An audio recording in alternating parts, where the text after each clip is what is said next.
Okay, Yes, let's get started. Thank you. great. Hi, everyone. I'd like to thank you all for being on our community training webinar. My name is Kristen Lateplo, and I am a tennis service representative for USTA New England. A couple quick housekeeping items before I introduce our speaker. As you can see, I've muted all participants. Please feel free to ask any questions you may have in the chat box. My colleague, Christy Bennett, will be responding to those questions, and we'll also pause throughout the webinar to answer them as well. Please note that some of the videos you will see during the presentation were filmed prior to COVID-19 times, so they may not show proper social distancing.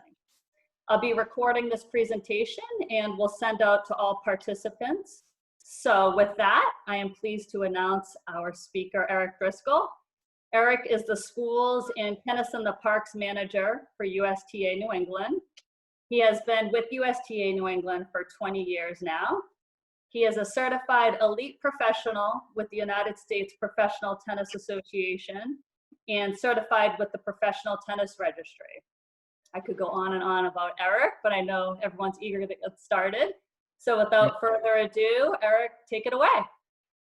Thank you, Kristen. And I believe Kristen's 20th anniversary is coming up within mere days here. So that's right.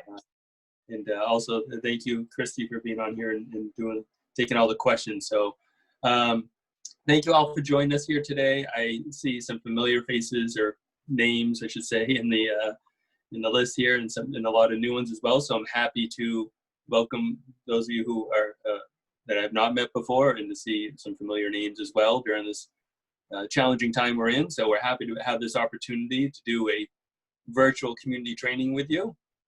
We're going to go over a lot of information in the next hour, but we're going to stop occasionally here to answer some questions. And, you know, at the end, if anyone has some additional questions, I will hang on. We'll all hang on if needed. Okay. So welcome to the virtual community training. We're excited to have you spend some time with us. Right now, we can't have in-person trainings, so we're hope to get you familiar with all the resources we have available in this manner. I think this is a really great way that we can share these resources with you at this time. And eventually we will be able to attend workshops in person and be able to do all those activities and face-to-face type of workshops again in the future, but that'll take some time. So just to get started, the objectives for our workshop here, at the end of the workshop, we want you to be able to describe the NetGeneration community practice plans and explore how they can be used to support, organize, and guide the delivery of your community programming, or any programming in general. Integrate the character development and basic tennis skills into a practice session, and apply the concepts of stop, show, and go. So it's a really great thing to have in place to do activities. So what exactly is the NetGeneration community practice plans? The goals of all the practice plans are to engage more children in tennis, to learn to learn to play models. We want to have games-based approach, learn to play, and use a modified equipment, which most everybody I think at this point is familiar with, and to set up a challenge-based, individual challenge-based, skill-based, and play style program. And the NetGeneration curriculum resources offer this turnkey for coaches just like all of you. So everything in NetGeneration has the same basic philosophy. As we all know, if you work with kids, the first thing they're going to want to do when they come to a program, or if they're going to do anything for an activity, they're going to want to have fun. So we want to ensure they have fun. We're going to have success, whatever their perceived success is, and we want to provide physical literacy, the ability, you know, to move well and to understand movement. So we're working on better learning, smarter tactics, better techniques will create fewer errors in the athletic development principles. Of course, all this is done with the appropriate equipment for the child. We've got our red, orange, and green courts, as you see here, the different size rackets. From rackets to ball sizes, it allows our children to find success much quicker and generally right away with our sport to some extent. And the great thing about all these court sizes, balls, and rackets is you can use them interchangeably to find out where the child is at in their journey in learning tennis to help them be successful. Just because they're a certain age doesn't mean they have to be on a certain court. So that's something to keep in mind. So in this particular presentation, we're going to focus on the red ball practice plans.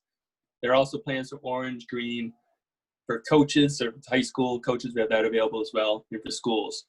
Those are all available at no cost through NetGeneration for approved providers. So if you're not one of them, we'll show you at the end how you can become an approved NetGeneration provider. With the red community plans, we have community 1, 2, and 3. There are recommendations for age and level. So community 1, we have it's recommended for 5 to 8-year-olds, and those are beginners or first-time players. For community 2, players who complete the first community 1 or 7 to 9 years old, and they're also beginners. And for our community 3, it's recommended for players who complete community 2 or have some prior tennis experience, playing and such. And the target age is 8 to 10. So the practice plan makes it easier for coaches like yourself. So it's structured the same way throughout our curriculum. It gives continuity and structure for you as a coach, and it also provides the same for the students. Familiarity is a really great thing to have for our kids, to have a safe environment to learn and play. So having structure, as we laid out here, is very important. So all the practice plans, as they're set up in NetGeneration, have a warm-up. They have the pledge/character development for the day, athletic skills, tennis skills, games, free play, which is something that we're all experiencing more of for those that have children these days. A lot more free play, it seems. And play at home, which we're all very familiar with at this point. And then a team huddle for it's a gathering for understanding throughout the curriculum.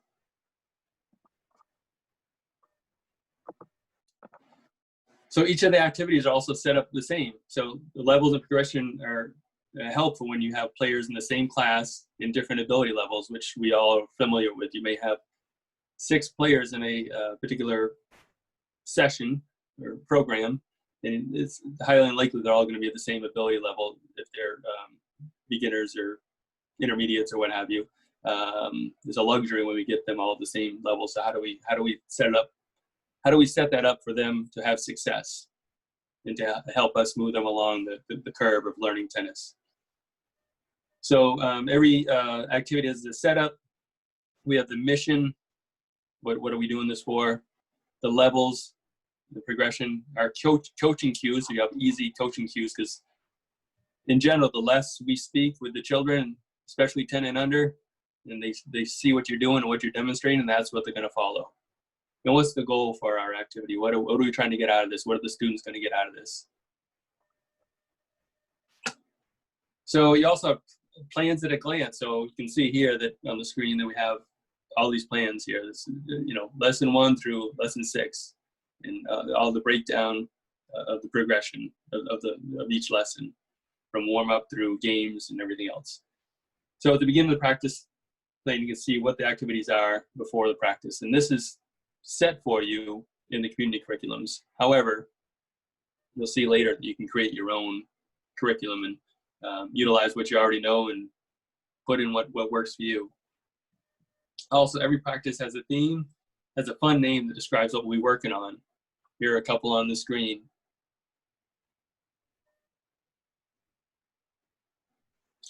Next, we can talk about the character development and the word of the day. So this is a very important part of our youth programs.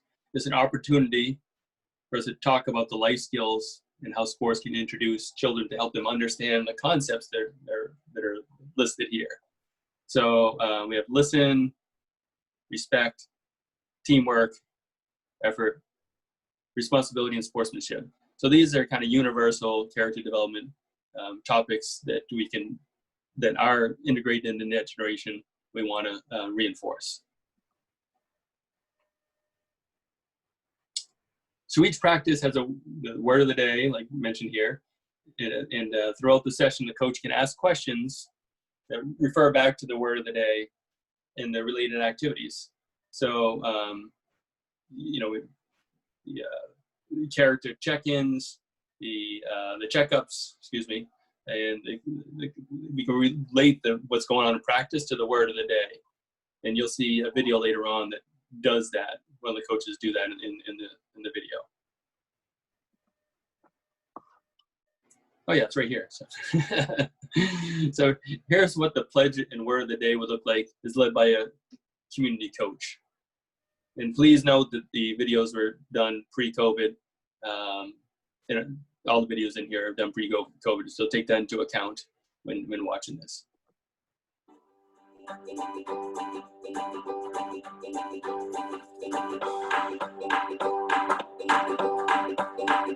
We want to build players off the court just as much as we do on the court. Each practice starts with the community pledge. What I'm going to do is so we can recite our pledge. Are you ready?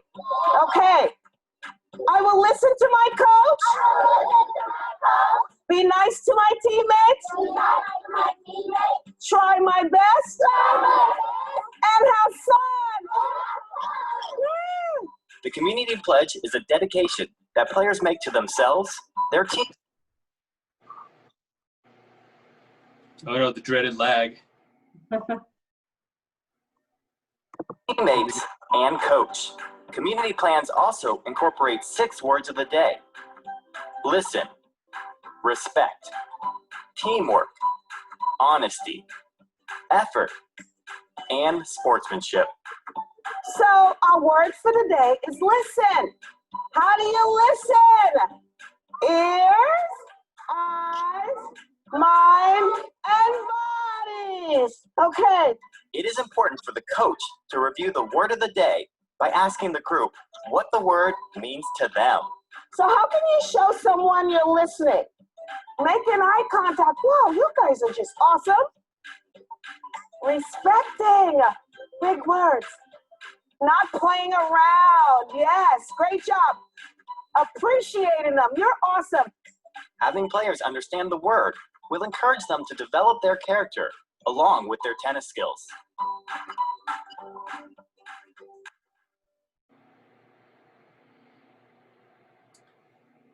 So a couple takeaways from that video, thank you, Kristen, is just the energy of the coach, the interaction. The kids are all listening. They're all a group, and that's a large group of kids there for one coach.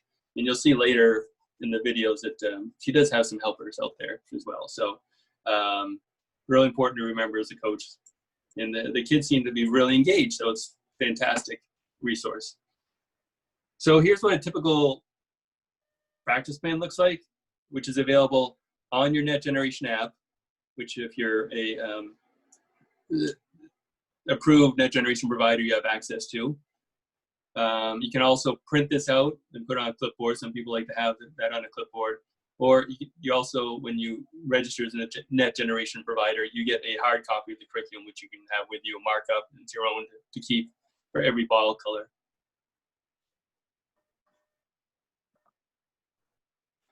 So most of the activities have diagrams that show the setup and the equipment needed, and shows the players where they're going to be. So this is, if you're a visual sort of learner, this is a good way to look at it and figure it out.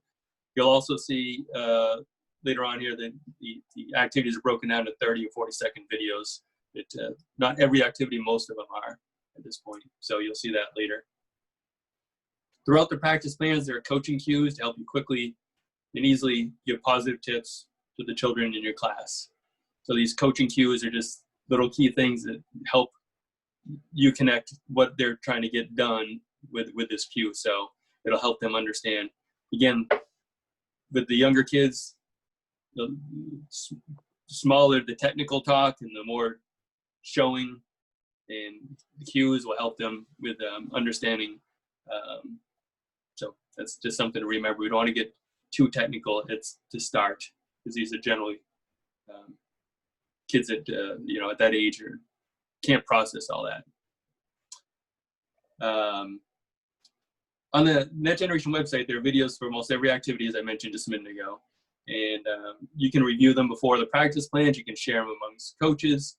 So fantastic resource if you haven't utilized these yet. I think there's 180 of the activities that are in video form as well. So you've got that all available to you right on your mobile device. Let's look at a couple of them. And as you watch this first one, it's called Half-Pound Lobster Trap. It wasn't just named because this is not a Maine-based name, but it's a great activity, and there's many variations you can do with this. But see how it follows the written description, and notice the setup. Again, this is pre-COVID, so social distancing may not be taken into account.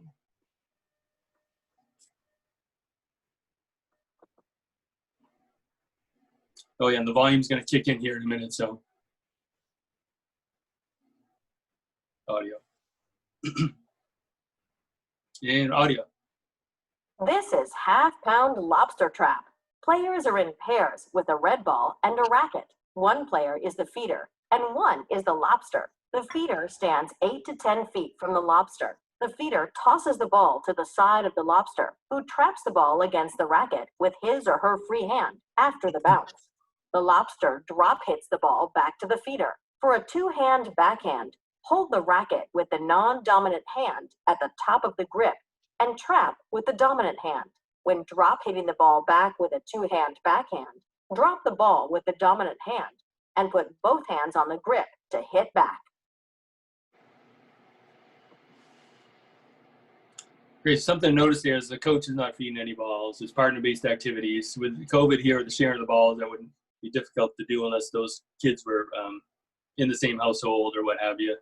You just have to modify that activity where they wouldn't be catching the ball. So just things to think about as we go out there during COVID and work with players. So here is Keep It Moving, and notice the mission on this. So let's check out what the mission is, and that's written there, but you'll see it in the video as well.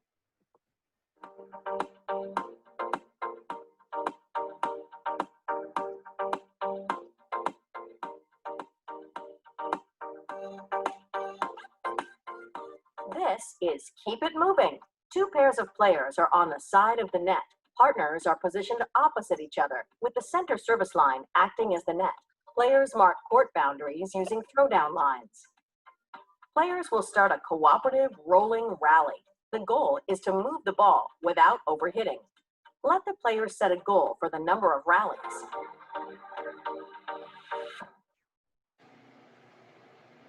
So in theory, that's something we could do during COVID, the social distancing, and you could change that activity up by distancing the two participants further apart, making the target, the area they're covering wider or narrower. So some different things there you can do with that. And last, we have shake hands toss. We're showing this one here because this is the opposite of what we could do in COVID, because it's literally the kids shaking hands. So just to yourself, just think about maybe how you might do something similar and how you would figure out how to maybe do this differently. It's something we'll have to do in general as coaches throughout this time.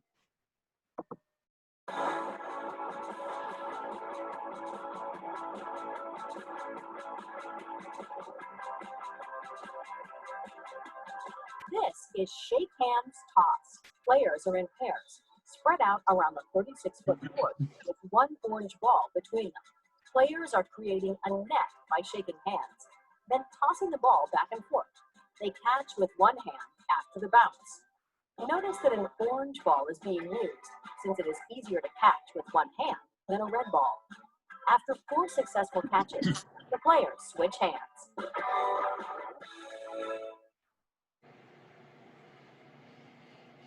All right, so we'll take a break here, look at some questions as far as see if we answer any questions that came in the chat room, or just open it up for any questions before we continue.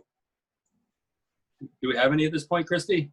There are no questions in the chat room, so if anybody has questions, just go ahead and unmute yourself and ask away.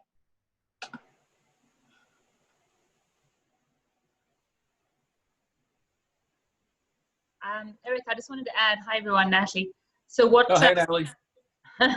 what people have been doing at Easton with the shake hand toss is they've been holding a little racket between them and just using the racket as one person's holding, who owns the racket, that handle, and then the other person's holding the end, and they're just doing it over the racket.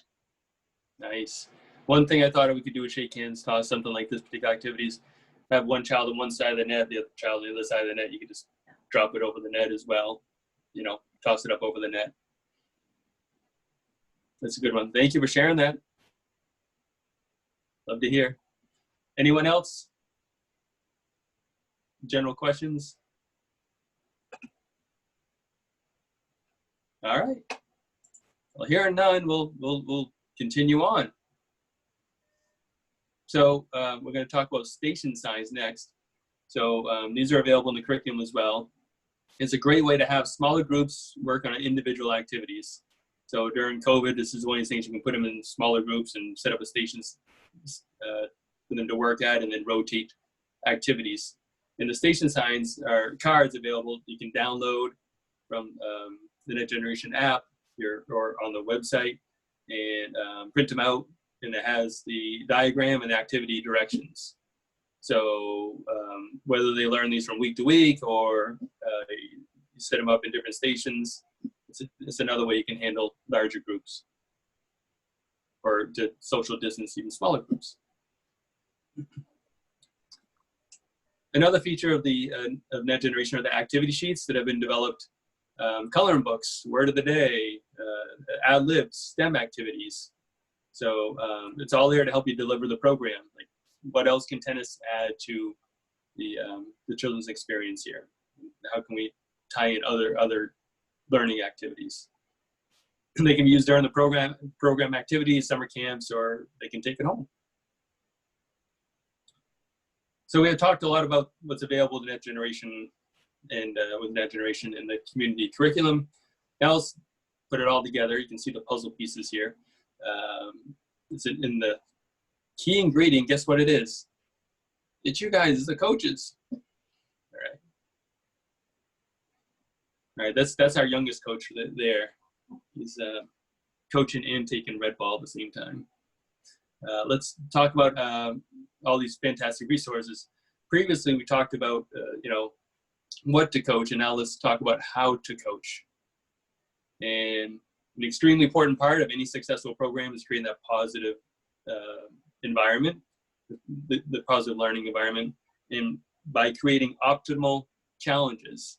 So we might want to find out what an optimal challenge is. So this is a really good one here. The limbo. So optimal challenge, right? So what is it?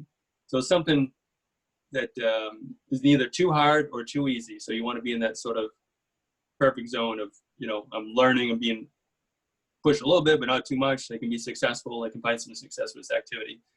So for example, if we're doing the limbo myself, that could not be very low. I would not have much success.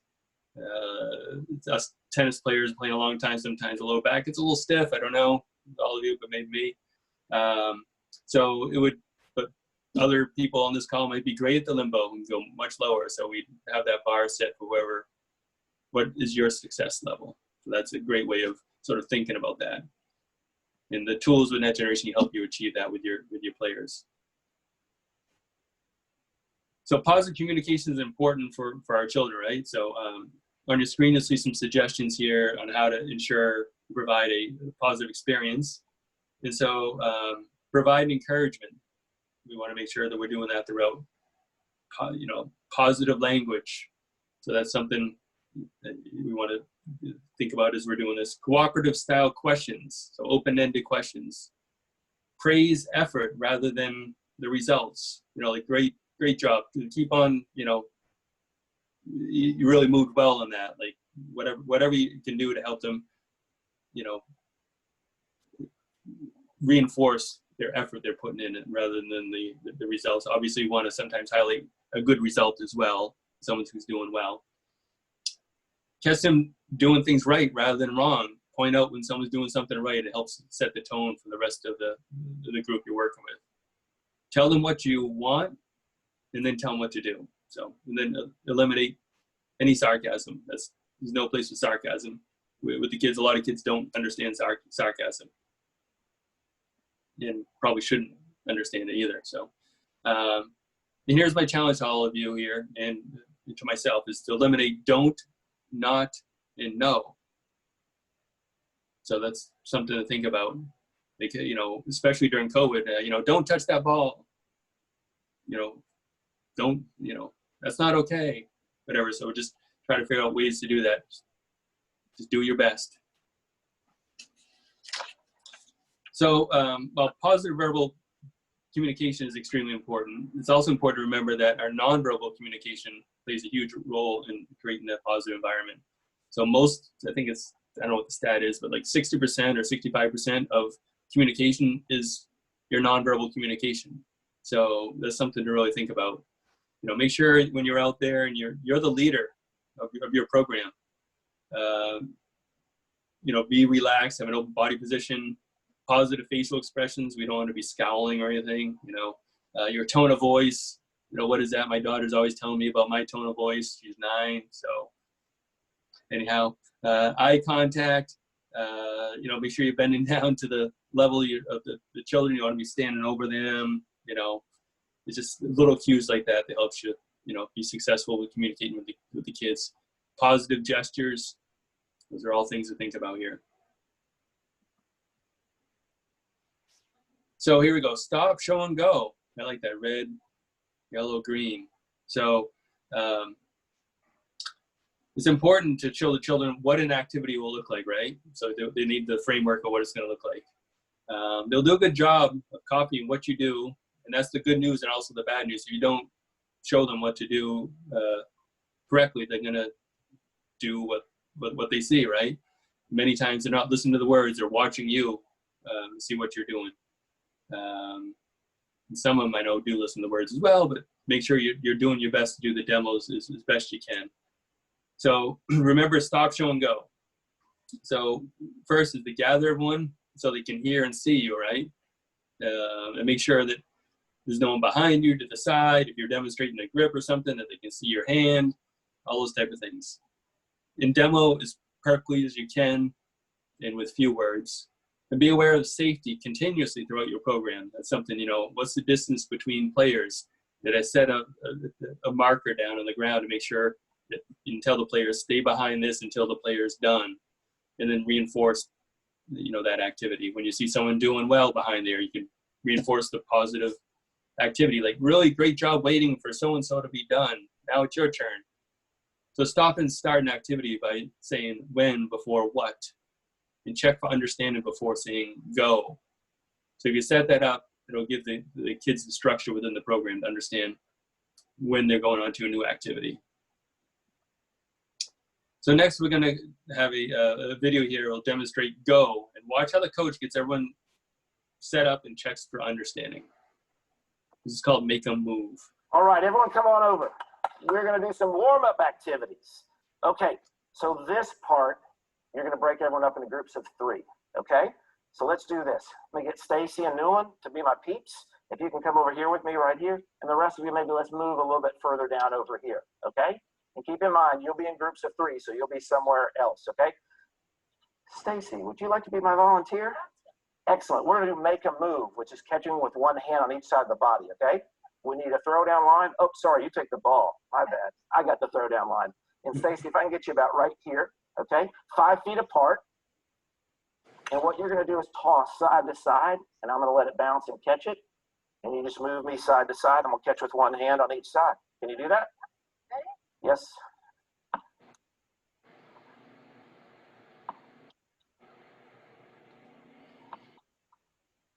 All right. So one of the key things I heard there was, can you do that? That's what Kurt said at the end, and that's Kurt Camperman from our national office demonstrating that. So, you know, can you do this? And that's an important thing to check. And if they're not able to, you know, you got to adjust. Or perhaps give them some encouragement and say, well, let's give it a try. All right.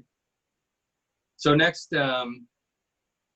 where am I at? Sorry. The next video will demonstrate the go, and watch how the coach and sorry. What? I thought I had a second video here. All right, let's get everyone to There come you go. on. Sorry. This is the go activity. Skill portion. That was the warm up. Same thing again. We're going to do groups of 3. And let's get everyone over here. We can see and hear me over here. Okay. And this time, Jordan and Alex, you want to be my team? So we're a group of 3. Okay. And Jordan, give you my volunteer. Excellent. So Alex, you're going to be out over here as well so you can see. We need a throwdown spot and a ball. Okay. And if you can put yours right there, I'm going to put mine right here. And all we're going to do is bump it up, let it bounce, and go eye high and try to hit our spot. You ready?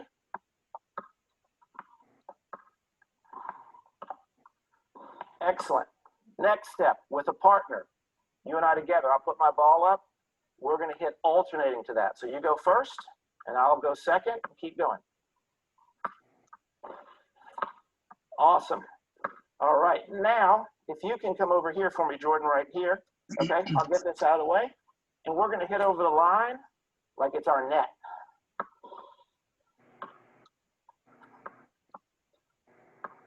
Awesome. Last stage, our 4th stage, is we're going to hit over the real net. So if you can head over there, and we're going to dink it eye high. Okay?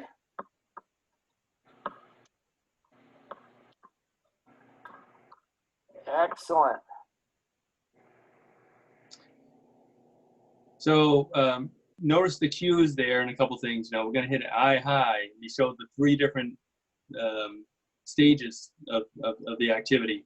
So I was able to show the first stage, second stage, third stage really quickly. And so you probably wouldn't be doing that quickly with children. This is done with adults, obviously. So just keep that in mind. And notice it did a really good job of checking for understanding that as well. So next, we'll talk about the demo and activity. We'll show how this activity is demoed, and we'll talk about it in our next break. So we're going to give you 3 chances to serve. Does anybody remember where you're going to serve the first time you go to serve? Donatella, at the orange line you're going to. You need a second serve. Where are you going to serve from? Andrea. If you need a bonus serve, where are you going to serve from, Camilla? The yellow line. Okay, let's bring it in real quick. So why do we practice this skill? Why is it good to have this skill? It's important to come to the net. Very good. Y'all see when Jeffrey, after he fed the ball, he was on his toes, ready to take that ball early, step inside the court, and kind of rush the person on the other side, right? That way we put pressure and we can force an error that way by being aggressive. Okay, great job. So my apologies. That was the check for understanding. That's what this video was for. I got it mixed up on my screen here. So that's the check for understanding. And so this is stock, show, and go. Make sure you stop, you show it, tell them when you want them to do it, and then check for understanding throughout. And then if you need to make adjustments, that's when you do that. As coaches, that's something we have to do on the fly quite a bit. So next, let's talk about the tennis skills. As the practice plan progresses, we go from individual activities to partner and then to group.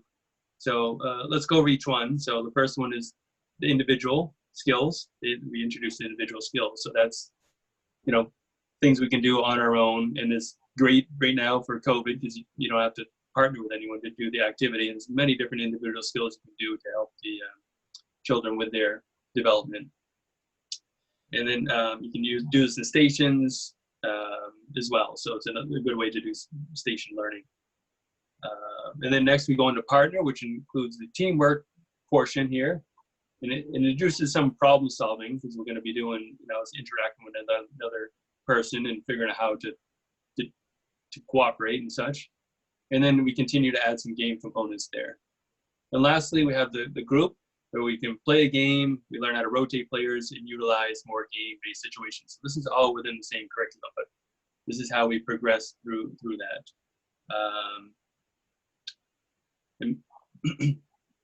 And again, you can use stations with all this.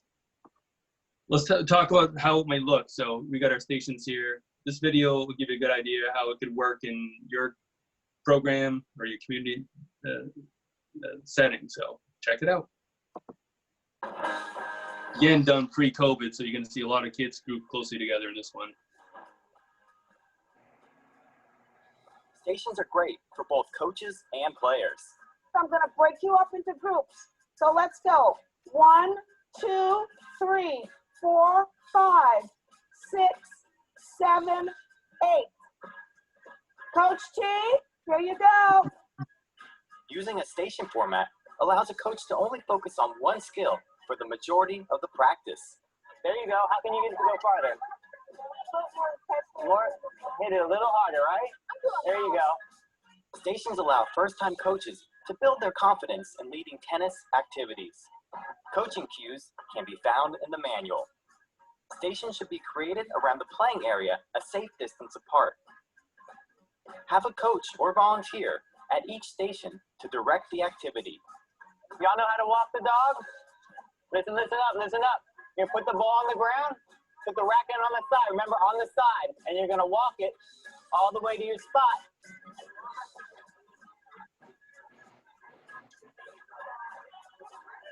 Players will rotate through the stations every 10 minutes. Go.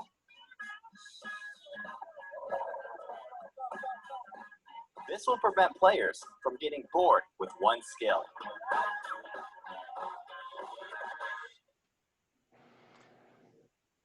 So just a heads up on that with the rotations, you could do that as you wanted. And this is a pretty large group here. We're not having those kind of groups right now. So just something to keep in mind is that you can adjust these as you see fit for your numbers of participants in the activities you're having them do and their skill level. All right. So let's talk about partner activities a little bit here. So when you get into partner activities, it's important to be able to organize players, right? We're going to be able to organize them quickly and tell them what to do and where to move. A great way to do this is to rotate them. So ways in which we can rotate players. So we can do it by a challenge, like how do you challenge them to, particular group challenge. So if you get to 5, then we'll end up rotating. You can do equal play opportunities, so make sure everyone gets the same amount of time, so you rotate them that way. And also, when you rotate players, it allows them to play with different players. And how do we rotate them? Again, we can do it on time, task, records, personal records, and the competition, like I just mentioned here. Like if you end up getting a certain number, and when it says competition, it doesn't have to only be like for winning within your group. You can make it cooperative. So when you're partnered up, it's going to be how many can you get together as a team, and that's when you get to that number. You can rotate the groups. But one of the things to be aware of when you do that, some of the kids will speed through an activity to get to that, and we want to make sure that they're doing the activity so they're benefiting from it.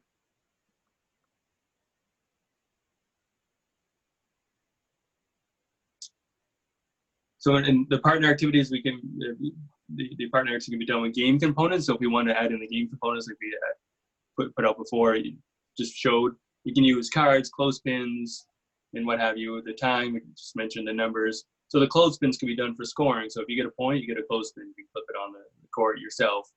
The deck of cards, you can use that to, or even dice or what have you. You can roll some dice and say, let's do that number of bungee jumps, or bullseye flybys, or whatever it might be. So there's just different ways of interacting with the kids and have them have different ways of approaching an activity. So it's not just the same old way, and they can actually be involved in some way.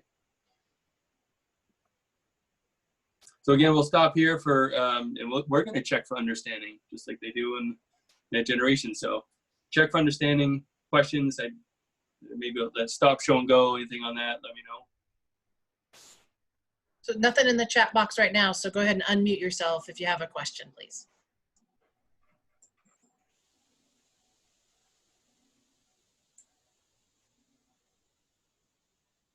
This is a quiet group. Maybe they're saving it all up for the end, I'm not sure. So But we're on the home stretch here. And so we'll move on to the next one. Guess what the next one is? Let's play, right? So when everybody comes to play tennis, or you get a bunch of, I've been to many different schools and community settings and what have you. And I always notice when kids first see tennis rackets, they don't generally play so much, and they all just want to grab a racket and start hitting balls. So kids want to play just like any other activity. So let's talk about that. So how do we set up group play and incorporate game situations? And here's one way it might look like to set up some game-based activities. Again, this is pre-COVID, and does it look like the kids are having fun in this? Let me know what you think. A group game will introduce friendly competition and use the skills that were practiced in stations. Bring the equipment here. Coaches, if you don't mind, can you bring the cones? Okay, so you're going to be playing with your team. So you're going to have teammates, all right? So Coach T is my teammate. Going to put the ball here to try and get it in this square and the bullseye. So if you get the ball in here, it's 5 points. If you get the ball in the circle, it's 10 points, all right? So ready? You're going to cheer us on? Oh! Thank you. Coach T, it's your turn. Come on. The coach and another student can demonstrate for the rest of the group. Let's see what you can get. Oh, Priscilla with the 10. Oh, 5 points. Good job. Want a little 5. What can you do next time?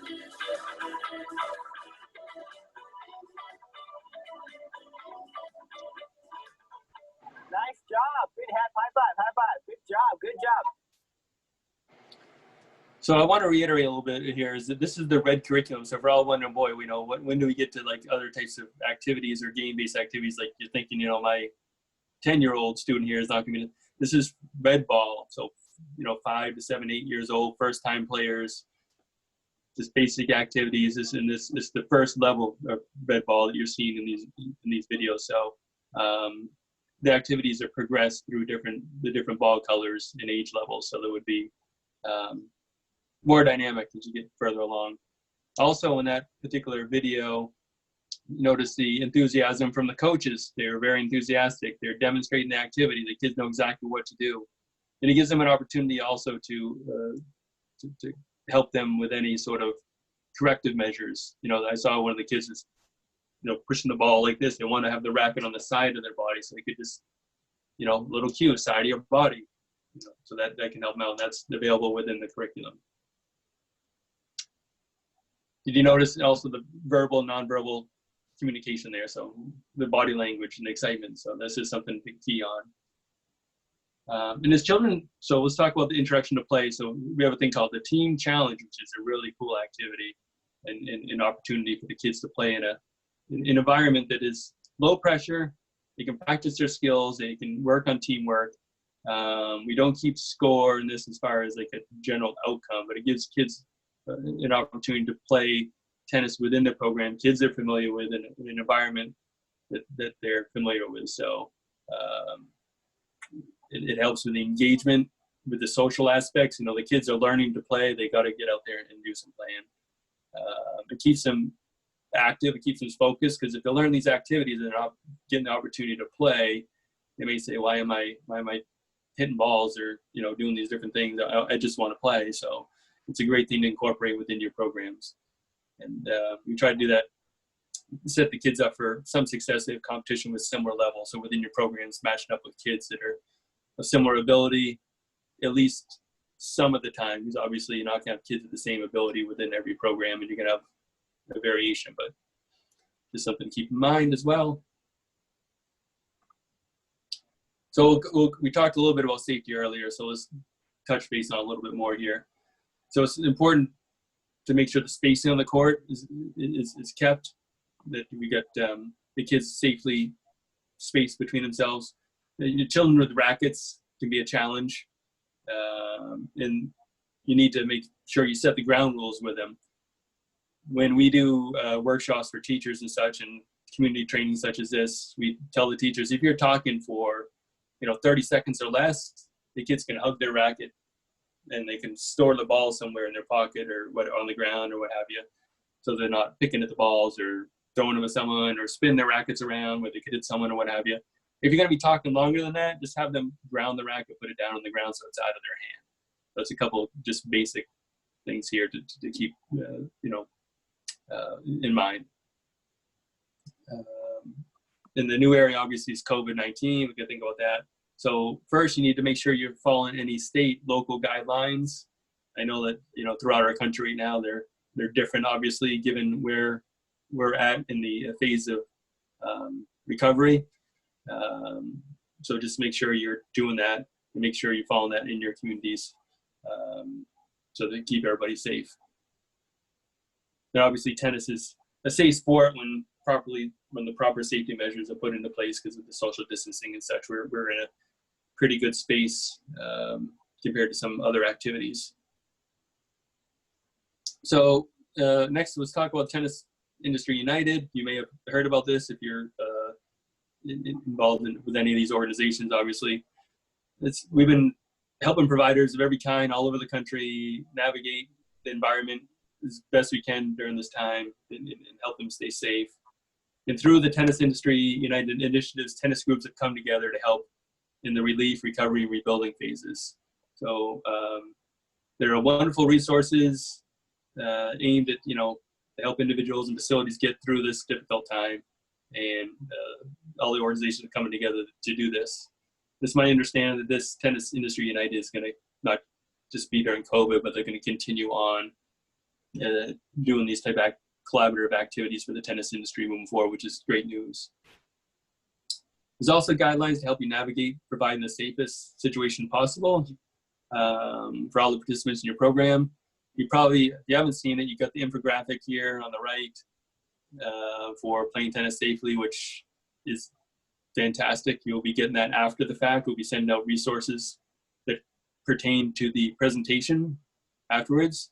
And you'll get this so you can print it out or post it or share it however you like with participants or at programs and such. So next we're going to talk about the Net Generation app. So the app can help you prepare for your programs and they can be used during practices. You can create your own practice plans and share them with your other coaches so that everybody within your program or facility can all be on the same page with activities for a given red, orange, green ball program. So that if you're teaching the program on a Tuesday and a Thursday, you've got something you got to take care of, you can't be there, that your other coach who comes in can pick up right where you left off. So the kids are in the same sort of environment, on the same path of their tennis development.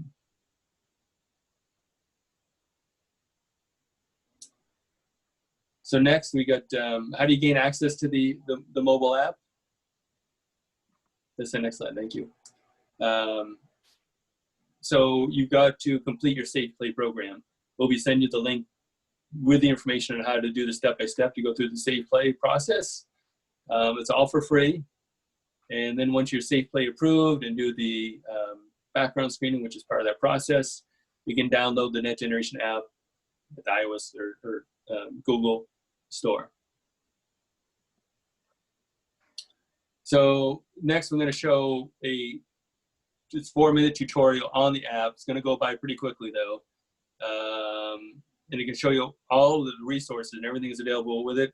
We found that in showing this particular video that many people have discovered that they didn't realize how many activities are available here and how many resources are truly available through the app and the power of the app.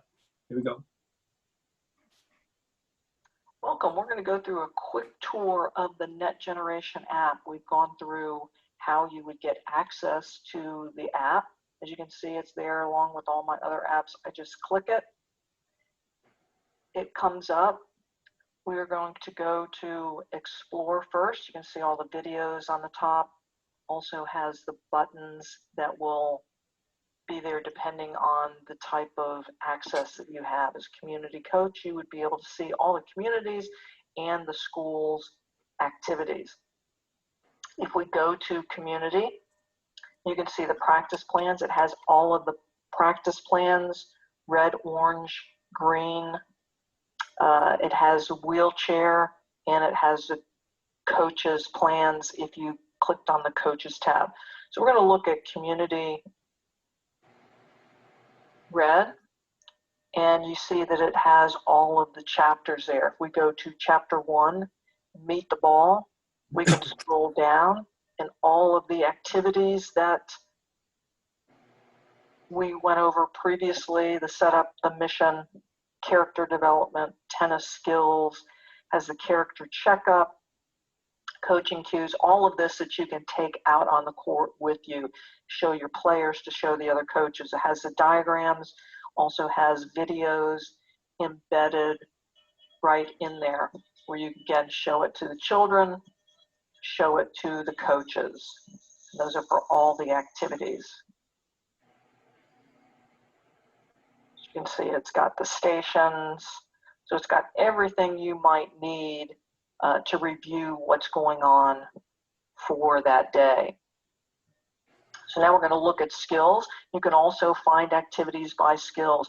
If you do a search, you can find your level, find the different categories that you might want, either by what area they're in or by the number of players that you have.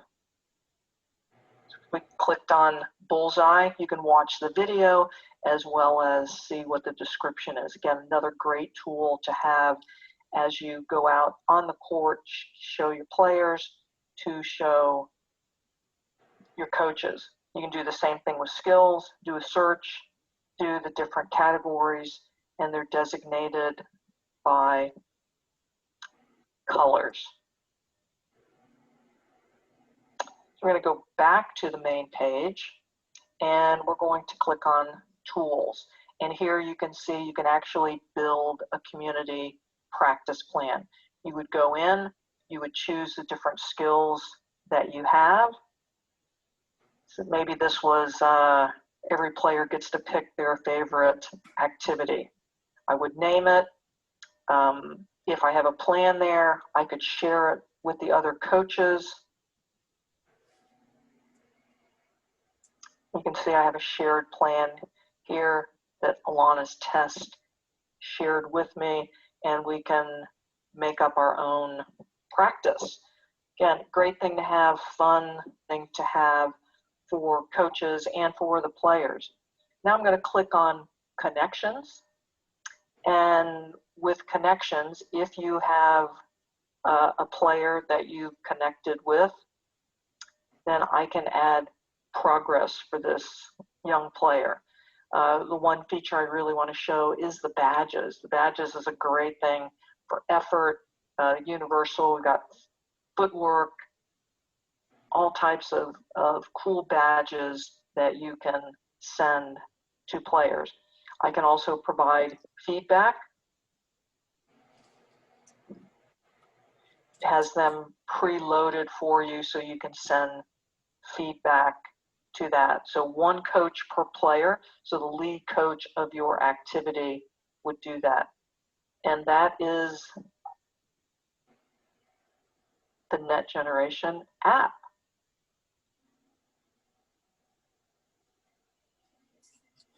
So how cool is that? Like, so many resources in there. So a couple things I want to just touch base on. So the sharing of the plans that you can set up yourself, you can only do that with other Net Generation approved coaches within the app.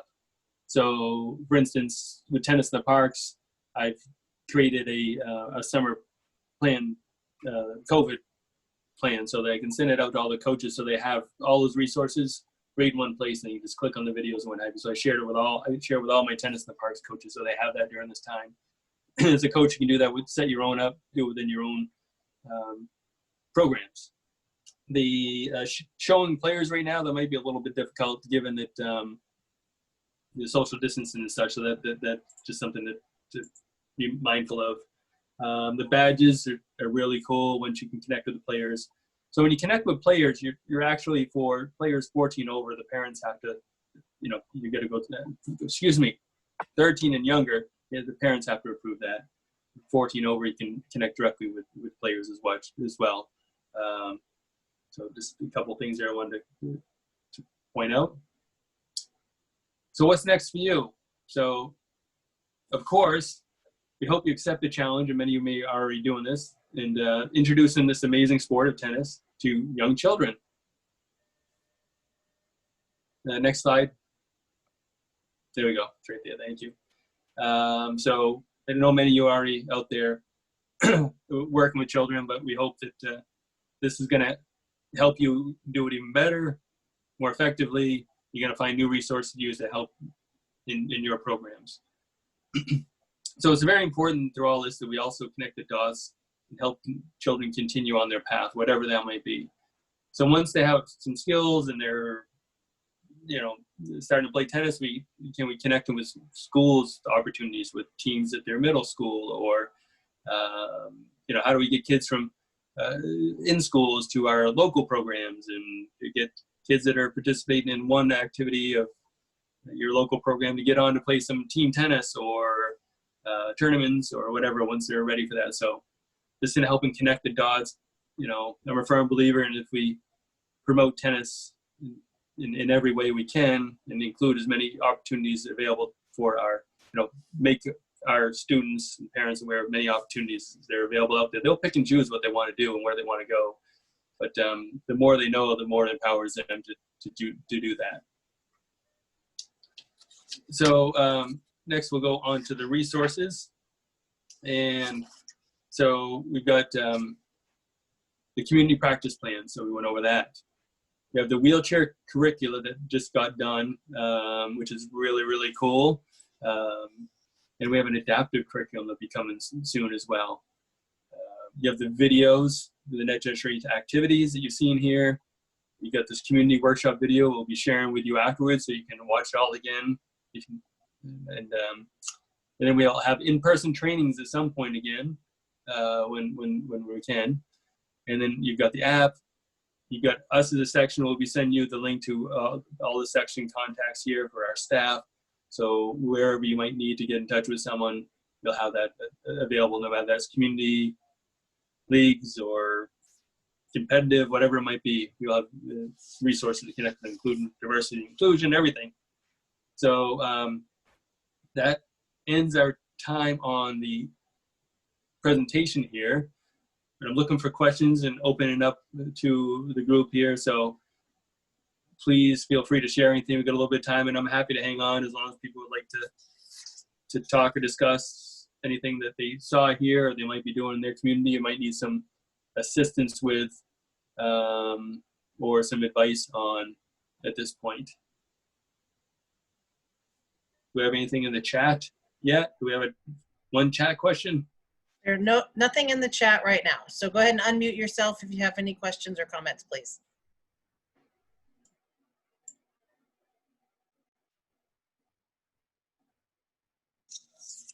No, thank you. Good, great job again, Eric. Yeah, thank you, Rachel. Appreciate it. Okay, so seeing and hearing no questions, we're going to wrap it up. I want to thank you, Eric, once again, and certainly all the attendees for being on today's webinar. We'll send the follow-up email with this presentation and additional information within a day or two. So we want to thank you again and enjoy the rest of your day. Yes, thank you all.